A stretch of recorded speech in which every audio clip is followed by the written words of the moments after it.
What's going on, ladies and gentlemen? This is Dr. Chris Featherstone here for yet another episode of Unscripted. Listen, it's Tuesday nights. You know what that means. I have some of the biggest, the baddest, the best wrestlers of today and yesteryear, and tonight is no different. So here's my thing, man. I really love interviewing wrestlers to find out, former wrestlers to find out where are they now. You know, that's becoming like a staple for Unscripted. Of course, you know, there's present names, that interview, and all these things, but I'm really interested in like, man, what about blasts from the past? And a few weeks ago, I reached out to this person because of the 30th anniversary of Raw.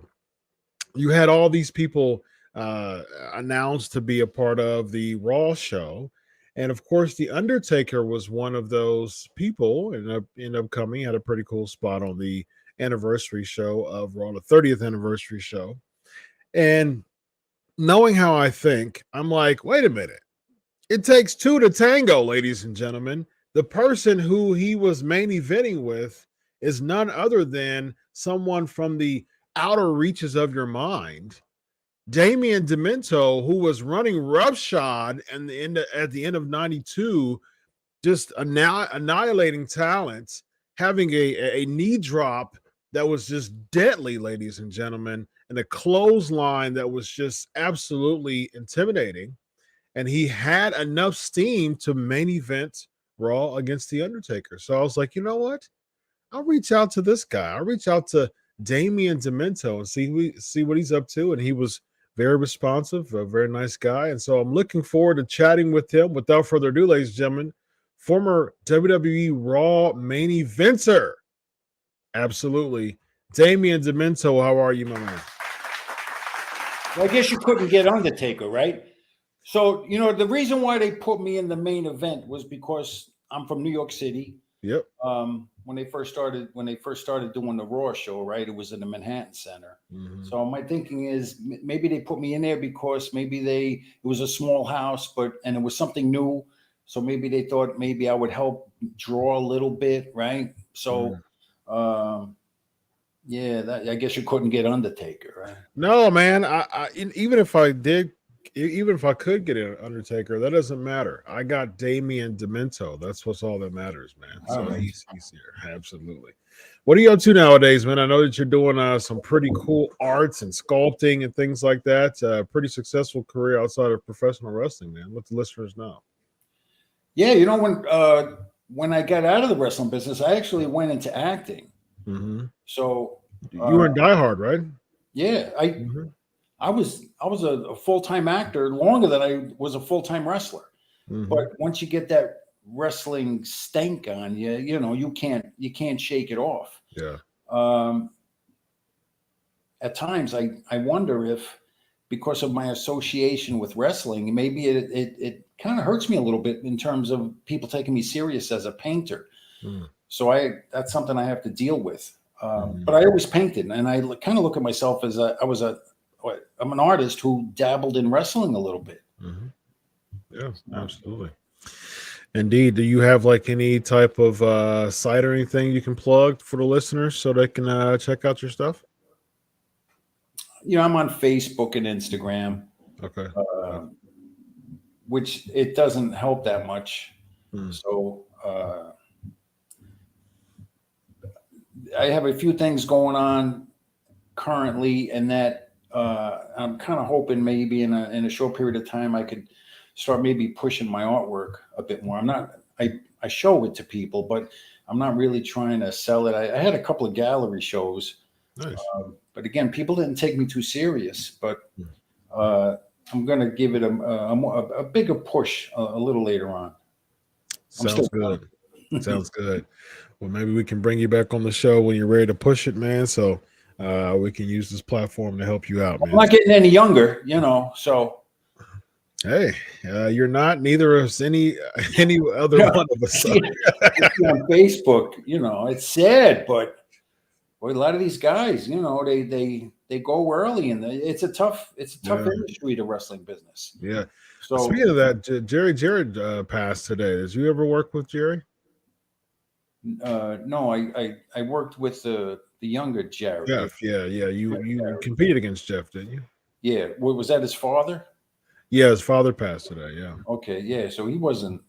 I think Jeff Jarrett's about my age, maybe a little younger. Yeah, I think he's a But little. it's a tough business, and you got young guys. You're on the road. A lot of these guys, they never traveled before they got involved, and they hook up with a big company or something like that, Mhm. and they get a little crazy. They get out of hand. I've seen it, and those old habits, those bad habits, it's tough to shake for a lot of these guys. Yeah. So they got their problems, and it it it'll knock you out literally. So you see these guys, 40s and 50s having heart attacks. Yeah. And it's not it's it's from bad stuff, right? They're doing bad stuff, but Yeah. it's a shame. Yeah. Well, it seems like you had your shine in the business, and you decided to step away, man. Before we get into these questions, man, I'm interested to know like what exactly made you want to step away from the business. When I got involved with wrestling, like after college, and it was kind of cool. Just recently, Wagner College, they put me into their Hall of Fame, Oh, for congratulations. football. So that was kind of cool. Yeah. But I always wanted to be a football player. So I'm big, I'm 280 pounds. Back then for an offensive lineman, that was big. Mhm. And I'm really pushing the weights, and things didn't work out. I had a tryout with Arizona Wranglers, which was kind of cool. I went out there and I was able to compete and play with guys who were in the NFL. So at least I had that satisfaction. I'm not all that frustrated, right? So then I had a free agent thing with the Jets. That didn't work out.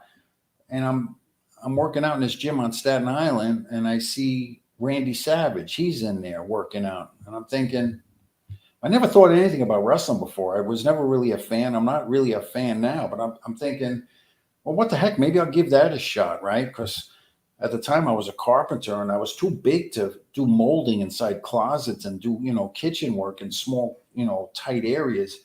And I'm thinking, let me try give this wrestling a shot. But it's not that I was a fan of wrestling. I just thought maybe let me try it. So it took me 5 years to finally make it to a big company. And then I didn't have a problem walking away from it. I mean, they didn't use me in a way that I felt that I could have made good money. I got into it late, right? I was 28 years old when I first started. So, and I'm a little, dinged up from football. And I'm thinking, if I could do this for 5 or 6 years, and then you with a big company, if I could do that for a little while, I could at least save some money, make a couple of dollars. Mhm. So I really wasn't looking to make a long career out of it. And then things weren't going how, I felt I wanted things to go, like make much better money and be putting an angle and start doing more pay-per-views. There weren't as many back then as they do now. Mhm. So when I had a couple of issues with the office, I didn't have a problem walking away from it. Like I said, I wasn't a big fan, and I just wanted to do it and try to capitalize on it for a few years. So it was easy for me to kind of walk away from it. And then, like I said, right after that, I got involved in acting. Yeah. Around that time, 92, 93, when you were there, there was the steroid scandal was a big thing around that time, just to kind of like the just the aftermath and just the heat of that too. Now, how was Vince just as as an employer at the time? Did you have a lot of interaction with him, or did you talk to someone else No, backstage? just a little bit, but he was always, he seemed like a good guy, Mhm. right? Um, you go out with some of the boys and, have dinner and, when you're on the road and, some guys would be a little sour, but I couldn't understand it. Some guys were like, maybe they should form a union. And, I'm in the ring with this guy and he's making this kind of money, but I'm in there with him. How come I'm not making that kind of money?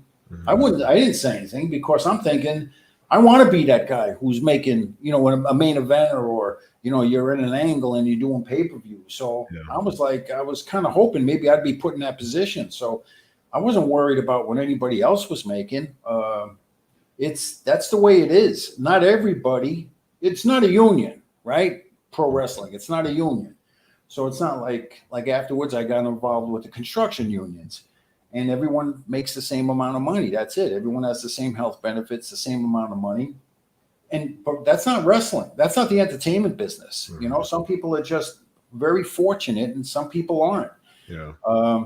But you're going to have some sour pusses, and maybe they didn't like McMahon for whatever reason. But I never had a problem with him. Never had a problem with him. He was always a good guy. I talked with him just a couple of times, but I referred to him as boss. And that's who he was. He was my employer. Mhm. Good stuff. All right, you ready to dive into these questions? Yeah. All right.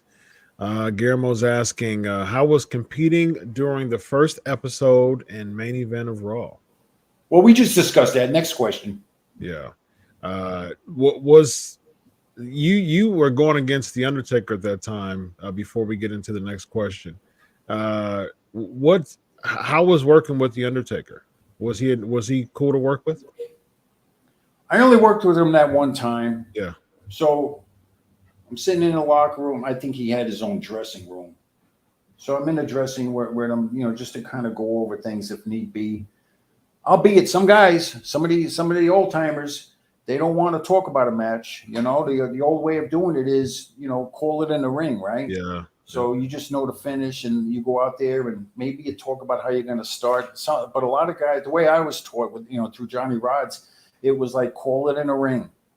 Didn't matter like when I was coming up in a business and I'm working with guys that are coming down, but they were all the big name guys that were on TV, but I was the heel. So they let me call it because that's the way it was. The heel called the match. Mm-hmm. So I go to talk to Undertaker, if that's his real name. And then I'm thinking, geez, this is a live show. It's a new show, right? And I'm in the main event. I'm thinking it's live. Let's do something edgy. I don't remember exactly what I suggested to him, but he kind of shot it down. He shot it down, and only because I think maybe it's what the office wanted. Mm-hmm. So basically, he just said we're just going to have a normal like a back and forth match, and I'm like, yeah, okay, So, but I thought, let's go out there and take a chance. Let's do something that's going to get people talking and jazz things up a little bit. But that's it. It turned. I mean, it become a good product for them. Mm-hmm. But I was thinking it was a regular back and forth match, main event, but kind of boring. That's what I thought. Aaron is asking, what was it like training Johnny Rodz? I interviewed him not too long ago, actually, on this show. The other day I was kind of thinking about when I was breaking in the business and I first met him. So again, I just come out of football and I'm big, I'm stocky, and then and here he is. I guess he was in his 40s at the time, but he's built like a brick house. So I'm standing in a ring with him, and he knew I had a football background. So yeah, the other guys in the school in the ring. So he's looking at me. He's like, all right, you're a big, strong guy. He goes, but this is pro wrestling. This isn't football. He goes, but I'm going to show you. So I want you to run at me in a short distance. He goes, get in a 3-point stance, run at me full speed. And I'm thinking, I don't want to do that. I don't know. I just paid this guy a lot of money to go to his school. I'm not going to try to knock his head off. Yeah. But I also knew that, don't judge somebody by their size. When I played Wagner, at Wagner College, my senior year, I played against a linebacker from Montclair State called Sam Mills. And I think about maybe 3 or 4 years ago, they actually put him in the NFL Hall of Fame. He was 5'9", 215 pounds.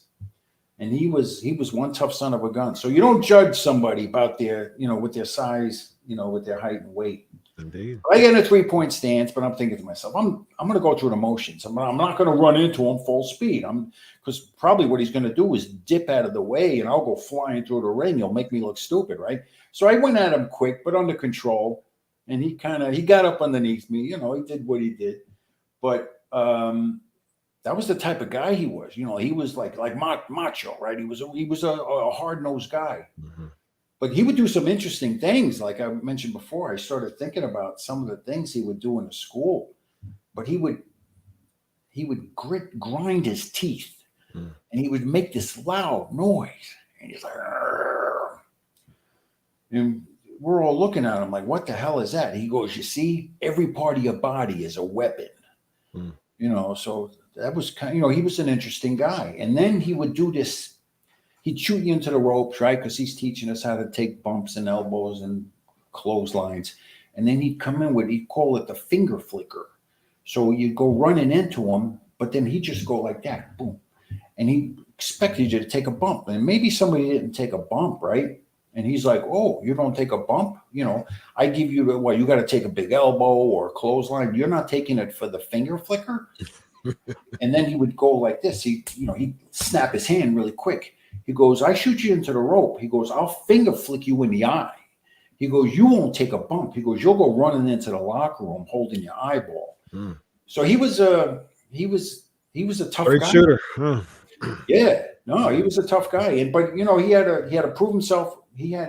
When he first opened up his school, he had guys in there 6'4", 6'6", 300, 400 pounds, a lot of big guys. So, and here he is, 240 pounds, but he went into the ring with everybody. Mm-hmm. He would start one guy and go through the whole class, and he would be in there with 10, 15 minutes each guy. So he had incredible endurance. He was a real tough guy in his 40s.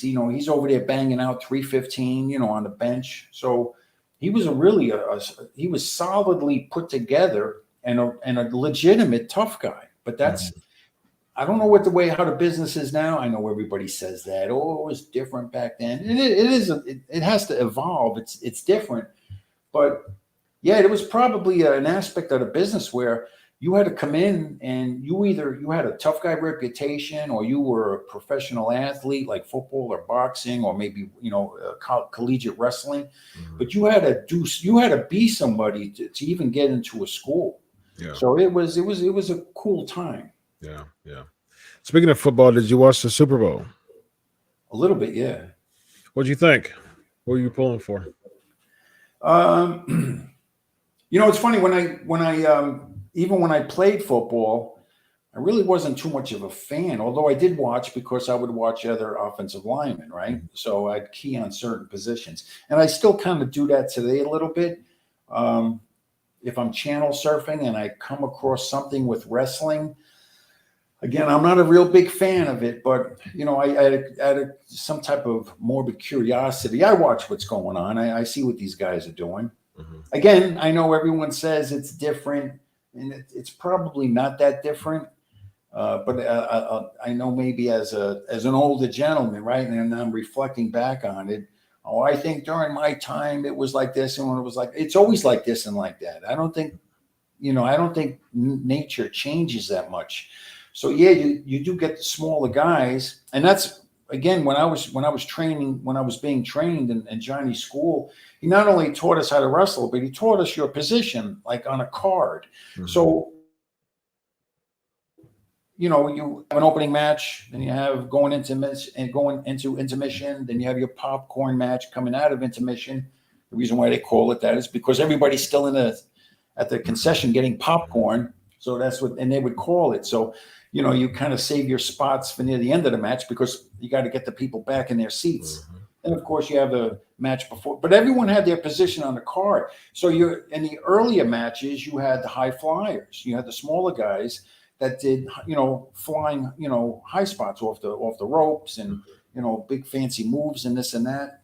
I know a lot of the shows, or at least a little bit that I see now, a lot of guys are doing that. And, you know, interesting too, when I was back in Johnny's school, because I was a good athlete, I'm over there doing leapfrogs. I'm in the ring. I'm doing leapfrogs and trying to do it. I want to prove that I could do all the things that the smaller guys could do. But he said, no, you're almost 300 pounds. You're a big guy. You have to work like a big guy. He goes, if you start doing that, because again, it's your position on the card. He goes, if you start doing that, you take away from the small guys. That's what they have to do. So you work your spot. You work your position. So, but I know a lot of guys, that's what people say, right? With wrestling now, everyone's doing these outside the ring, jumping and, you know, dangerous spots and this and that. The way Johnny taught me was the idea is to go into it and come out of it healthy. So you don't want to go in there and start doing crazy stuff, blow your knee out, throw your back out and this and that. Albeit a lot of guys, they had to go out and do that, right? You know, because that's what they had to do to get the interest of the crowd. I kind of thought that maybe I thought of myself as a legitimate tough guy. And then I thought, you know, I could walk out there and not have to resort to that. I never did blading. I never did, you know, never had no blood or nothing like that. I never did crazy spots. I would just, you know, I would punch and kick. I could do all that stuff, you know, that we were taught to do that just to protect yourself. But I thought that maybe the crowd could sense that, you know, I'm not just a pushover. Now, you know, a lot of guys, I worked with a lot of guys and I trained with a lot of guys. They're not tough. You know, they want to be tough. And, you know, it's kind of like Hollywood, right? You can go out there and act like this and act like that. And there are a lot of guys in wrestling. They're not real tough guys. But they want to go out there and they could play the part, you know, which is great. Like I said, I always kind of thought, nah, you know, if someone pushes me too much, you know, I could handle myself. I've been in difficult, rough situations. So, and I felt that I didn't have to go out and do that. My presence alone, just my attitude, I can go out there and convey that without having to do reckless, crazy things. So like I said, you want to get into it, go in, do a match. And then I know in the independents, guys go crazy, right? Because they're not going to work for another 2 weeks. So they can go out and do all kinds of wild stuff. But, you know, John kind of taught me, no, you're going to do this every night of the week. You do. Who knew what a double shot was, right? Work a matinee and an evening match on the weekends. So you're working 4 matches, you know. So when you're in the independents, you're lucky you work 2 matches a month. And now you're doing 4 matches on the weekend. So he was like, no, you protect yourself. That's the first thing. You protect your opponent, the guy you're working with, and then you finish the match, and then you come away healthy. Along those lines, as far as, you know, you being a very casual wrestling fan nowadays, for you said channel surfing, I'm interested to know, with someone with who's you know, far from the business now as a viewer, the first wrestler nowadays in 2023, the first wrestler that comes to your mind from the current WWE product is who?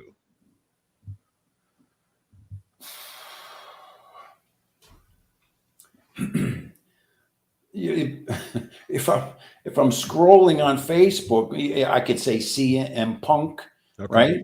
I think he's interesting because he's not a big, overly muscled guy, right? And I don't know if I've ever even seen any of his matches, but he generates a lot of interest, right, on the internet, you know, social media. Of course, you got, you know, The Rock, and then you got Brock Lesnar. So you know, you got those guys. I always thought it was kind of fascinating that where you don't have a big giant monster of a guy, and yet he could generate enough interest. However he does it, that's got to be effective. Yeah. But I really don't watch too much of it. Mm-hmm. Royce asking, other than working for Vince, you already addressed that. Did you have any other character ideas or characters you wanted to portray in WWF? You were Mondo Clean going in there, right? Yeah, it was the same look. Mm-hmm. I was down in Orlando, Florida, working with Eddie Mansfield with this IWF. Mm-hmm. And actually, right prior to going down there, it was the same kind of outfit, but I coordinated it a little better. Like, so I hit it with black spray paint, and I think I put the teeth on there because I'm thinking, geez, Universal Studios, there's kids down there. Boy, I got to make something that looks like like an action figure, right? So I kind of like tightened up the outfit a little bit, the Mondo Clean outfit, and but then when I kind of was finishing up with the WWF, and then I thought maybe it was anyway. Vince McMahon and Pat Patterson gave me the Damien Demento name. Okay.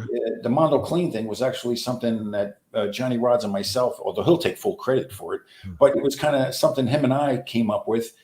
He was thinking Mando, M-A-N-D-O, but I was thinking, no, Mondo, more worldly. I kind of like that, and like Mongolian, Mondo, and then Clean. I'm like, well, I'm bald, so let's call me Clean so the fans could yell out, Mr. Clean, right?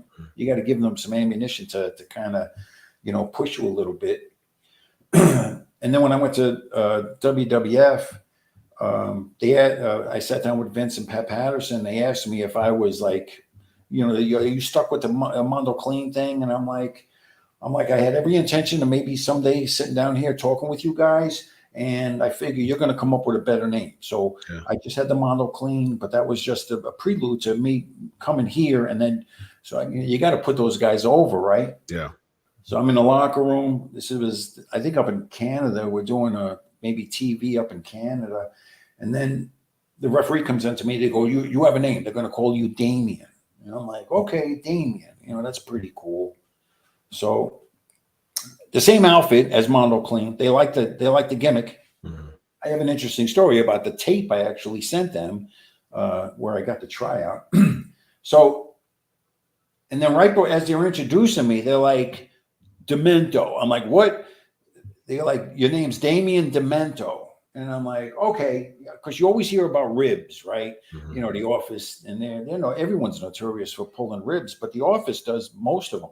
So I'm like, okay, they think I'm crazy. They're going to call me Damien Demento, like demented. Mm-hmm. So, if I'm crazy, I hear voices. So it just kind of like spiraled into that whole, that was the character I was trying to create. Yeah. And of course, I had all kinds of great creative ideas that it never transpired. Mm. But when I was working the independents, again with that same look, the Mondo Clean Damien Demento outfit, and I'm working with the Bushwhackers, I knew in 2 weeks they were going to go do TV with Vince with the WWF. So I figure I worked with them. I'm like, could I give you guys a tape, and then maybe you could forward it to the office? Hey, no problem, mate. You're a good worker, So what I had actually created a tape. I put on a black collar shirt, and I had a little white inlet, so I looked like a priest. Mm-hmm. And I had the same the black Fu Manchu with the haircut, the ponytail. But I called myself Father Tarot, and I didn't do some type of Russian European. I don't know what the Damien Demento accent was. Mm-hmm. But I just kind of spoke in my regular voice, but it was Father Tarot. So he was like a heel Catholic priest. Mm. And I went to my friend's school. My friend videotaped it with his, super high 8 VHS camera. And I'm at the pedestal, and he's looking up at me. And I went into this 3-minute little monologue. No wrestling. It was just me spewing out, platitudes, religious kind of connotations that could kind of like segue into wrestling. Mm-hmm. I got hired. They brought me in for a tryout. Very nice. Very nice. Good stuff. All right. Let's see. We've got like 1 minute left. We always got to go with super chats first. Luke, my man, thank you very much. I thought John McClane killed you in '95. Hashtag die hard. That's right. Indeed. You know, like I said, I had a longer career, but I'm not. Ultimately, I want to be known for painting.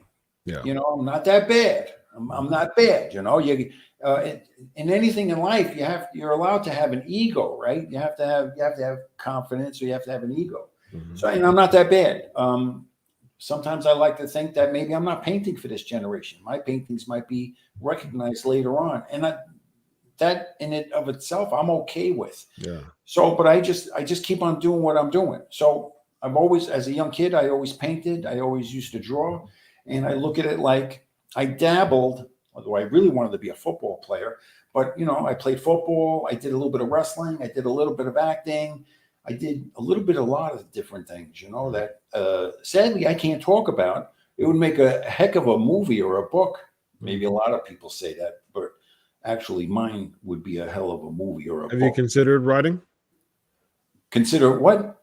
Writing a book? Oh, I've written 3 motion picture screenplays. I had a friend of mine in California. You know, we were kind of like roommates for almost a year. Mm-hmm. And then his sister was actually a script reader for one of the I forget which place out there, Paramount, something like that, one of the studios. I sent them to her. You know, nothing's easy. Nothing's easy. You go out there, you try different things. Yeah, I've dabbled in writing. Oh, yeah. Would you consider doing a autobiography? I've already started writing stuff. Okay.